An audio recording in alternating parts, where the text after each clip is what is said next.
जय हिंद दोस्तों, काफी लंबे समय से हमें जिस वैकेंसी का इंतजार था एसएससी जीडी 2025 की, तो उसका फुल नोटिफिकेशन और अप्लाई लिंक जारी कर दिया है। तो दोस्तों इसके अंदर टोटल कितनी वैकेंसी है, कौन कौन अप्लाई कर सकता है, इसी के ऊपर ये पूरा डिटेल वीडियो रहेगा। तो दोस्तों बिना किसी देरी के वीडियो को शुरू करते हैं। जय हिंद दोस्तों, मैं हूं Jogendra commando, physical trainer, fitness coach. आप सबके अपने यूट्यूब चैनल जोगेंद्र कमांडो पे हार्दिक स्वागत करता हूं। तो दोस्तों आशा करता हूं कि आप लोग स्वस्थ होंगे, मस्त होंगे और अपने जीवन को बेहतर करने के लिए लगातार प्रयास कर रहे होंगे। तो दोस्तों सबसे पहले मैं आपको फुल उसके नोटिफिकेशन पर ले चलता हूं, वहां पर हम बात करते हैं कि टोटल क्या क्या वैकेंसीज है। तो दोस्तों ये जो है भारत सरकार के कर्मचारी चयन आयोग के मुताबिक निकाली हुई वैकेंसी है, जो कि एसएससी जीडी के अंदर निकलती है। अगर हम बात करें इसके अंदर कौन सी वैकेंसीज आई है, तो सीएपीएफ के साथ साथ एसएसएफ, असम राइफल के साथ इस बार नारकोटिक्स कंट्रोल ब्यूरो की भी वैकेंसी दी हुई है। सबसे पहले इसके अप्लाई आप कब से स्टार्ट होंगे, तो ये 5 सितंबर 2024 से स्टार्ट होंगे और लास्ट डेट है आपका 14 अक्टूबर 2024। दोस्तों इसके अंदर जो है आपको जो है पेमेंट की लास्ट डेट जो है 15 अक्टूबर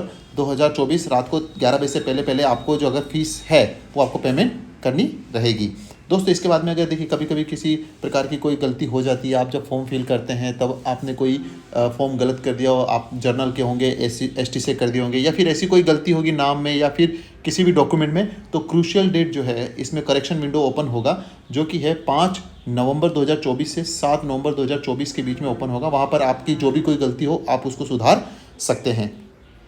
अब जैसे कि इसमें दे रखा है कि सीपीटी बेस्ड जो आपका कंप्यूटर एग्ज़ाम होगा जी, वो है जनवरी से फरवरी 2025 के बीच में होगा। सबसे पहले अब अगर हम इसकी बात करें कि इसमें कौन सी वैकेंसीज़ हैं और कितने प्रकार से होगा, तो दोस्तों इसके अंदर जैसे कि आपको पता ही है कि इस बार जो है 13 लैंग्वेजों के अंदर एग्ज़ाम आएगा, जिसके अंदर अगर आप देख सकते हैं आसामीज़, बंगालीज़, गुजरातीज़, कन्नड़ा, कोंकणी, मलयालम, मणिपुरी, मैथिली, उड़िया, पंजाबी, तमिल, तेलुगु और उर्दू, इनके अंदर पेपर आएंगे। क्योंकि काफ़ी स्टेट के बच्चे होते हैं जो स्टेट की लैंग्वेज में पढ़े होते हैं, लेकिन फिर उनको हिंदी और इंग्लिश में थोड़ा सा दिक्कत होता था, तो इसके लिए हिंदी और इंग्लिश के साथ साथ ही 13 जो रीजनल लैंग्वेज हैं उसके अंदर भी पेपर आएंगे। तो आप देखिएगा आपका जो भी लैंग्वेज है आप उसको सिलेक्ट कीजिएगा, जिससे डेफिनेटली आप हो सके।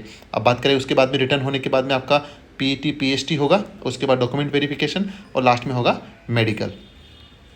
तो दोस्तों इसके साथ साथ में अब अगर हम बात करें जी, ये जो है इसमें पे लेवल 1 दे रखा है 18,000 से लेकर 56,900। वो किसके लिए है, ये सिपोई के लिए है, जो नारकोटिक्स क्राइम ब्यूरो की जो वैकेंसी है एनसीबी, उसके ये लिए क्या पे वेतन आयोग रहेगा 18,000 से लेके 56,900, वो लेवल 1 की वैकेंसी रहेगी। और उसी के साथ साथ में बाकी जो पोस्टें हैं उसके अंदर आपकी वो लेवल 3 की वैकेंसी रहेगी, जिसका कि बेसिक 21,700 से लेकर 69,100 के बीच में रहेगा। बात करें वैकेंसी की डिटेल की, तो सबसे पहले इसके अंदर होगा, सबसे पहले अगर आप देखें तो मेल कैंडिडेट के लिए 35,612 और फीमेल कैंडिडेट के लिए टोटल है 3,869 और टोटल पोस्ट है 39,481। अगर इसके देखें कि बीएसएफ के अंदर मेल कैंडिडेट के लिए 13,306 और फीमेल कैंडिडेट के लिए 2,348, यानी टोटल बीएसएफ में वैकेंसी है 15,654। वहीं पे सीआईएसएफ की वैकेंसी की बात करें तो मेल कैंडिडेट के लिए है 6,430 और फीमेल कैंडिडेट के लिए 715, टोटल हो गई 7,145। इसी के साथ सेकेंड लार्जेस्ट वैकेंसी इस बार है सीआरपीएफ के अंदर, जो कि मेल कैंडिडेट के लिए है 11,299 और फीमेल कैंडिडेट के लिए है 242, टोटल है 11,541। वहीं पे अगर एसएसबी की बात करें तो फीमेल कैंडिडेट की वैकेंसी है 0 और मेल कैंडिडेट की वैकेंसी 819। आईटीबीपी के अंदर मेल कैंडिडेट के लिए है 2,564 और फीमेल कैंडिडेट हैं 453, तो टोटल हो गए 3,017। वहीं पर अगर असम राइफल की बात करें तो 1148 सिपाही मेल कैंडिडेट के लिए और फीमेल कैंडिडेट हैं 100, टोटल हो गई 1248। इसी के साथ जो है एसएसएफ दिया है, एसएसएफ की वैकेंसी है मेल कैंडिडेट की 35 और फीमेल के लिए 0। वहीं पर एनसीबी नारकोटिक्स जो एनसीबी की जो वैकेंसी है टोटल 11 वैकेंसी है, जो कि मेल कैंडिडेट की 11 वैकेंसी और फीमेल कैंडिडेट की 11 वैकेंसी, टोटल 22 वैकेंसी। तो इस प्रकार से इस बार एनसीबी की वैकेंसी दी है। लेकिन दोस्तों ध्यान रखिएगा एनसीबी की जॉब बढ़िया है, लेकिन उसके अंदर जो है पे लेवल ये 1 की वैकेंसी है, जो कि सिपोई के लिए दिया गया है। तो दोस्तों अब ये तो हो गई टोटल वैकेंसी के बारे में। तो इसके अंदर आपको पोस्ट प्रेफरेंस है, आपके लिए क्या बेनिफिट रहेगा, कौन सी जो फोर्स आपके लिए सबसे अच्छी रहती है, मैंने उनके डिटेल वीडियोज़ बना रखे हैं। कौन सी फोर्स के अंदर आप जल्दी अधिकारी बन सकते हैं, किसके अंदर आपको एग्ज़ाम देने का मौका मिलेगा, किस में एग्ज़ाम देने का मौका नहीं मिलेगा। तो मैंने ये सारी चीज़ें डिटेल वीडियो मेरे यूट्यूब चैनल पे बना रखा है। आप प्लेलिस्ट में जाइएगा, वहाँ पर आप एक एक वीडियो को ज़रूर वॉच कीजिएगा, जिससे कि आपके मन में किसी प्रकार का कोई भी डाउट ना रहे और आप एक बेहतर फोर्स का चुनाव करें जो कि आपके अनुकूल और आपके लिए बेहतर हो। तो दोस्तों अब दूसरी बात है, इसके अंदर है नेशनलिटी सिटीजनशिप, यानी कि आप जो है ऑल ओवर इंडिया वैकेंसी है और आप इसके अंदर जो है ऑल ओवर इंडिया वैकेंसी है, परमानेंट जॉब है और मेल फीमेल दोनों कैंडिडेट अप्लाई कर सकते हैं। तो इसके लिए आपको इंडियन सिटीज़न होना ज़रूरी है और साथ ही के साथ आपके पास जो है डोमिसाइल सर्टिफिकेट होना चाहिए, आप जिस भी स्टेट के हो उस स्टेट के। और अगर आपके पास जो भी डॉक्यूमेंट है जैसे SC ST OBC या फिर किसी प्रकार का कोई भी छूट ले रहे हैं, तो उसका सेंटर के जो फॉर्मेट में जो डॉक्यूमेंट होता है वही डॉक्यूमेंट होना चाहिए, जो कि क्रूशियल डेट है उसकी 1/1/2025, मतलब कि 31 दिसंबर 2024 से पहले का बना हुआ होना चाहिए। अब दोस्तों बात करते हैं डेट की। तो देखिए इसके अंदर 18 साल से 23 साल तक जो है जनरल के लिए है और OBC को 3 साल और SC ST को 5 साल की इसमें छूट रहेगी। साथ ही साथ अगर इसकी एज की जो है काउंटिंग अगर देखे जाए तो 1/1/2025 से पहले आपका जो है 18 साल कंप्लीट होना चाहिए। अगर इसकी डेट की देखा जाए कि आपकी डेट ऑफ बर्थ कहाँ से कहाँ के बीच में अगर है, 2 जनवरी 2002 से लेके 1 जनवरी 2007 के बीच में अगर आपका डेट ऑफ बर्थ है तो डेफिनेटली आप इसमें अप्लाई कर सकते हैं दोस्तों। अब दोस्तों आगे की बात करते हैं, तो बाकी जो छूटें जो सेंट्रल गवर्नमेंट के द्वारा दी गई है वो तो आपको मिलेगी ही मिलेगी। जो मेजर है वहाँ पर हमने उसकी बात कर ली। एक्स सर्विसमैन है तो एक्स सर्विसमैन के कोटे के लिए अलग से है पूरी डिटेल्स, उसके अंदर वो आपको करना रहेगा। अब दोस्तों इसके अंदर सबसे पहले हम देखते हैं कि क्या क्या सर्टिफिकेट हमारे पास होने चाहिए। तो सबसे पहले आपके पास 10th बेसिस है, तो काफ़ी बच्चों को एक सवाल रहता है, सर मैं 10th में पास होना चाहिए, सर मैं 10th में 10th के अंदर मैथ में 31 नंबर ही है, 30 नंबर ही है, लेकिन मेरा मार्कशीट में पास लिखा हुआ है। तो दोस्तों इसके अंदर जो है पासिंग मांगा गया है। अगर आप 10th में पास हैं तो आप अप्लाई कर सकते हैं। आर्मी के अंदर क्या होता है कि आपको ओवरऑल हर एक सब्जेक्ट में 33 नंबर होने चाहिए और आपके जो ओवरऑल सब्जेक्ट के जो है 45% होने चाहिए, मतलब मिनिमम 45% होने चाहिए और सभी सब्जेक्ट में 33 नंबर से ज़्यादा होना चाहिए, तभी आप इसके लिए एलिजिबल होते हैं। अब दोस्तों जैसे कि इसके अंदर 10th की मार्कशीट आपको होनी चाहिए, जो कि 10th की मार्कशीट जो है आपका एक जनवरी 2025 से पहले आपका पास आउट होना चाहिए और आपकी मार्कशीट आपके पास होना चाहिए। ठीक है दोस्तों, और उसके बाद में आपका डोमिसाइल जो है वो डोमिसाइल आपका बना होना चाहिए, यानी कि जिसको हम मूल निवास पत्र कहते हैं। उसके बाद में एक कोई डॉक्यूमेंट वेरिफिकेशन जो आपके पास जो है आईडी प्रूफ होना चाहिए, जिसके अंदर आपका Aadhaar card, PAN card, driving licence वो रहता है। दोस्तों इसके अंदर एक और बेहतर ऑप्शन आपको मिलता है, अगर आपने एनसीसी ले रखा है तो एनसीसी के आपको एक्स्ट्रा मार्क्स मिलते हैं, जो कि आपको फॉर्म फिल करते समय मेंशन करना रहता है।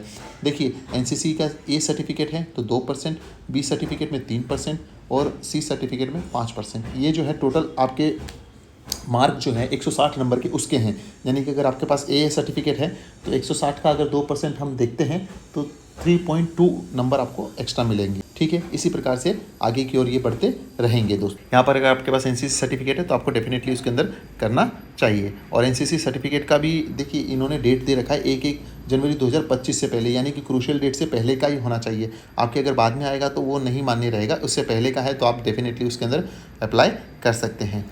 और अगर आप इसके फॉर्म अप्लाई करना चाहते हैं तो मैंने इसका जो अप्लाई लिंक जो है मैंने मेरे टेलीग्राम ग्रुप पर अपडेट कर दिया है, जिसका कि लिंक मैं डिस्क्रिप्शन में दे दूंगा। अगर आप अभी तक हमारे टेलीग्राम ग्रुप से नहीं जुड़े हैं तो वहाँ पर आप जुड़ जाइएगा, जिससे कि आप जो है इजीली फॉर्म फिल कर सकें दोस्तों।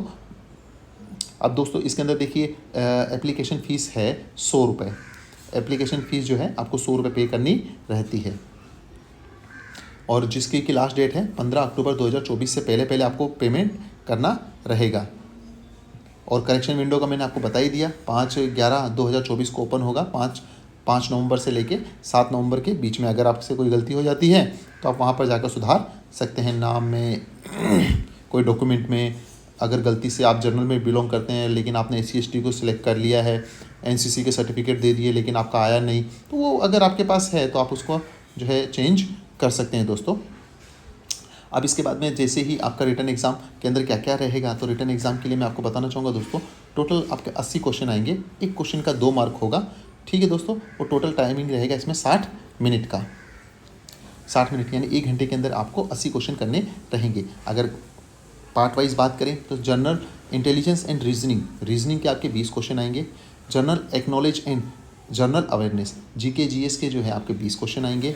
एलिमेंट्री मैथमेटिक्स के 20 क्वेश्चन, हिंदी इंग्लिश के आएंगे 20 क्वेश्चन। दोस्तों ये एक लीगल लैंग्वेज जो आपका आता है वो लैंग्वेज के क्वेश्चन इसमें आते हैं। देखिए दोस्तों ये 10th बेसिस की वैकेंसीज़ हैं, तो लेकिन इसके क्या है कि आजकल जो है पेपर थोड़ा सा मॉडरेट आने लग गया है, तो इसके लिए आपको तैयारी करना रहेगा। तो सबसे पहले आपको किस प्रकार से तैयारी करनी है उसका मैं एक डिटेल वीडियो बना दूंगा, जो कि मेरे यूट्यूब चैनल पर अपलोड कर दूंगा जल्द से जल्द, जिससे कि मैंने किस हिसाब से पास किया और जो 2000 पीछे के सालों में कैसे लोगों ने पास किया है। अगर आप चाहें तो मैं पर्सनल उनका इंटरव्यू लेकर आपको मेंशन कर दूंगा। अगर आप चाहते हैं ऐसा पॉडकास्ट तो कमेंट बॉक्स में कमेंट कर दीजिएगा, मैं डेफिनेटली जो है अरेंज कर आपको उनके जो भी अभी नए जो 2021 में भर्ती हुए, 22 में हुए, 23 में हुए, वो किस हिसाब से ज्वाइनिंग किए, उन्होंने क्या उनका प्रिपरेशन था, क्या प्लानिंग था, वो मैं आपको बता दूंगा। बाकी मैंने जहाँ से तैयारी की मैं आपको बताना चाहूँगा दोस्तों, सबसे पहले आपको अपने सब्जेक्ट के ऊपर क्लियर करना है, यानी कि आपका मैथ, रीजनिंग, जीके और जो आपकी लैंग्वेज है उनके पूरे सब्जेक्ट को कवर कीजिए। सब्जेक्ट कवर करने के बाद में हमें प्रीवियस ईयर के पेपर सेट करने रहेंगे।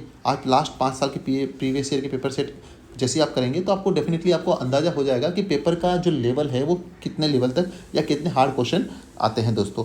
उसके बाद में हम क्या करेंगे, जैसे हमारा ये 2 स्टेप पूरा हो गया, 2 स्टेप के बाद में तीसरा स्टेप आता है मॉक टेस्ट का, और मॉक टेस्ट देना है। मॉक टेस्ट देने के बाद में क्या होता है कि आपका जो एग्ज़ाम का प्रेशर होता है, मेंटली प्रेशर होता है, और जो एग्ज़ाम हॉल के अंदर बैठने के बाद आपकी जो घबराहट होती है वो घबराहट मॉक टेस्ट के अंदर धीरे धीरे कम होने लगती है। तो आपको इस प्रकार से इस सीक्वेंस में आपको आगे बढ़ना है, जिससे कि आपको डेफिनेटली आप इजीली पास हो सकें दोस्तों। बाकी मैं जल्द से जल्द एक बढ़िया सा वीडियो बना दूंगा, जिससे कि आप इजीली आप तैयारी कर सकें। इसमें लैंग्वेज दे रखा है, 13 लैंग्वेज जो मैंने आपको बताया था वो है। अब दोस्तों इसके अंदर जो है नेगेटिव मार्किंग है 2.25 की, यानी कि आपके 4 क्वेश्चन गलत हो गए तो आपके मार्क कम हो गए दोस्तों। तो दोस्तों इसके साथ ही आपको जो है तैयारी शुरू कर देनी चाहिए, क्योंकि अभी एग्जाम जो है जनवरी फरवरी में आपका एग्जाम शुरू हो जाएंगे। जैसे आप रिटन एग्जाम क्लियर करते हैं, रिटन एग्जाम क्लियर करने के बाद में आपका पीईटी पीएसटी होता है, physical efficiency test, physical standard test. Physical efficiency test के अंदर मेल कैंडिडेट के लिए अगर बात करें हम तो 5 किलोमीटर की रनिंग होती है, जो कि उसे 24 मिनट के अंदर कंप्लीट करनी रहती है। और वहीं पे अगर फीमेल कैंडिडेट की बात करें तो 1.6 किलोमीटर की रनिंग होती है, जिसे उन्हें 8 मिनट 30 सेकंड के अंदर कंप्लीट करना रहता है। अब इसके अंदर एक्सेप्शन होता है, जैसे लद्दाख रीजन के अगर कैंडिडेट हैं तो मेल कैंडिडेट के लिए 1.6 किलोमीटर की रनिंग 7 मिनट के अंदर कंप्लीट करनी रहती है, और फीमेल कैंडिडेट के लिए 800 मीटर की रनिंग 5 मिनट में कंप्लीट करनी रहती है। उसके बाद आपका आएगा पीएसटी यानी फिजिकल स्टैंडर्ड टेस्ट। इसके अंदर आपका हाइट, वेट, चेस्ट नापा जाएगा। तो नॉर्मली मेल कैंडिडेट के लिए जो है 170 सेंटीमीटर और फीमेल के लिए 157 सेंटीमीटर। फिर सेंट्रल गवर्नमेंट के द्वारा जो हाइट में छूट दी गई है वो सारे रिलैक्सेशन आपको मिल जाएंगे। इसके अंदर मेल कैंडिडेट के लिए अगर चेस्ट के लिए बात करें तो चेस्ट के जो है आपको नॉर्मल 80 और एक्सपेंड करने के बाद 5 सेंटीमीटर आपका फूलना चाहिए। दोस्तों इसके साथ साथ मैं आपको बताना चाहूँगा दोस्तों कि अगर आपके मन में डाउट हो कि सर हाइट के मुताबिक मेरे पास कितना वेट होना चाहिए, तो मैंने उसका डिटेल वीडियो बना रखा है। एसएससी जीडी की प्लेलिस्ट में जाइएगा, वहाँ पर आप उसको देख सकते हैं। तो अपना वेट भी चेक कर लीजिएगा कि आपका वेट उसी के मुताबिक है या नहीं, क्योंकि आपका हाइट के अकॉर्डिंग आपका वेट होना ज़रूरी है। अदरवाइज़ जो है आपको जो है रीमेडिकल मिल सकता है, या फिर आप अनफिट भी हो सकते हैं। अगर आपका ओवर वेट है तो आप डेफिनेटली अभी से उसमें लग जाइए। अब यहाँ पर बात आता है सर डॉक्यूमेंट की, कि हमारे पास क्या क्या डॉक्यूमेंट होने चाहिए। तो सबसे पहले आपके मैट्रिकुलेशन यानी कि आपके पास सर्टिफिकेट होना चाहिए अपने 10th की एजुकेशन का, 10th एजुकेशन का है। उसके बाद में आपका पीआरसी यानी कि परमानेंट रेजिडेंट सर्टिफिकेट, जिसके अंदर हम नॉर्मली डोमिसाइल बनता है, डोमिसाइल हो या फिर मूल निवास पत्र है आपके पास, तो डेफिनेटली आप ये आपके पास होना चाहिए। अगर आप एनसीसी सर्टिफिकेट अप्लाई कर रहे हैं तो वो भी आपके पास सर्टिफिकेट होना चाहिए। उसके बाद में जैसे कि ये तो सर्विंग जो है डिफेंस पर्सन है, अगर एक सर्विसमैन है तो उसके जो डॉक्यूमेंट है वो डॉक्यूमेंट आपके पास होने चाहिए। अब इसके बाद में आपके पास आती है, अगर आप किसी प्रकार की कोई छूट ले रहे हैं, एज के अंदर ले रहे हैं या फिर हाइट के अंदर ले रहे हैं, तो कास्ट सर्टिफिकेट होना चाहिए, जो कि इन्होंने एनेक्स 6, 7 और 8 के अंदर अकॉर्डिंग दे रखा है। आपको उसी के मुताबिक आपको जो है सेंटर के फॉर्मेट के अंदर अपने वहाँ से करवाना रहेगा। दोस्तों ये सर्टिफिकेट आपको जो है मैं नीचे दे दूंगा और मेरे टेलीग्राम ग्रुप पर भी अपडेट कर दूंगा, वहाँ पर आप जाकर डाउनलोड कर सकते हैं। और उसी से आप जो है कहाँ से ये बनवा सकते हैं, तो देखिए डिस्ट्रिक्ट कलेक्टर हुआ, डिस्ट्रिक्ट मजिस्ट्रेट हुआ, इनके पास आप जाकर जो है मेंशन जो कैटेगरी है उसके अंदर जो पैरा 5 के अंदर जो कैटेगरी में आपको छूट मिली है, हाइट में, वेट में, हाइट में, फिर एज में, तो आप उसके लिए आपको करना रहेगा दोस्तों, ये आपके पास होना चाहिए। अब दोस्तों इसके बाद में जो है डॉक्यूमेंट, ये तो हो गई डॉक्यूमेंट की बात। इसके बाद में जो है डॉक्यूमेंट आपके पास होने चाहिए, अगर नहीं है तो आप अभी से लग जाइए और जल्द से जल्द बनवा लीजिए। अभी तो 14 अक्टूबर है इसकी लास्ट डेट, तो आपके पास समय है। और वो भी डॉक्यूमेंट जो है लास्ट आपके डॉक्यूमेंट कब तक बनने चाहिए, 1 जनवरी 2025 से पहले के होने चाहिए। तो अभी आपके पास काफ़ी समय है, लेकिन इस समय को जल्दी से यूटिलाइज़ करना है, जिससे कि आपको कोई तकलीफ ना हो और आप जल्दी से जल्दी अपने डॉक्यूमेंट बनाकर तैयार कर लें। इसके बाद में आपके पास क्या है, आईडी प्रूफ के लिए आपके पास आधार कार्ड चलेगा, वो वोटर आईडी चलेगा, ड्राइविंग लाइसेंस चलेगा, पान कार्ड, पासपोर्ट और जो भी आपके कॉलेज, यूनिवर्सिटी और स्कूल के आई कार्ड है वो भी आप इसमें दे सकते हैं। दोस्तों ये तो हो गए आपके जो है डॉक्यूमेंट, जो कि डॉक्यूमेंट आपके पास होने चाहिए। अब अगर बात करते हैं, नॉर्मली इसके अंदर एक आता है कि सर रिटर्न के अंदर कितने नंबर लाएं। देखिए हमेशा मेरिट तो जो है बहुत हाई जाती है, बाकी मिनिमम क्वालिफिकेशन मार्क जो है जनरल के लिए 30%, ओबीसी और ईडब्ल्यूएस के लिए 25% और अदर कैटेगरी के लिए 20% लाना अनिवार्य है। पर हमेशा देखा गया है कि जो मेरिट है इनसे ऊपर ही जाती है। रिटन एग्जाम के बाद में जब आप नॉर्मलाइजेशन होगा, उसके बाद में आपके जो है स्कोर जोड़े जाएंगे एनसीसी सर्टिफिकेट के, जो कि इन्होंने मेंशन कर रखे हैं। दोस्तों यहाँ पर देखिए अपने ने सब चीज़ चेक कर लिया है। अगर अब हम बात करें कैटेगरी वाइज कि हम किस प्रकार से क्या पोस्ट प्रेफरेंस देंगे, तो मैंने उसका भी डिटेल वीडियो बना रखा है, आप प्लेलिस्ट में जाकर चेक कर सकते हैं। तो अगर आपको बीएसएफ में जाना तो बीएसएफ को ए कैटेगरी है, ए है उसका कॉलम, और सबसे ऊपर आपको बीएसएफ में रखना है।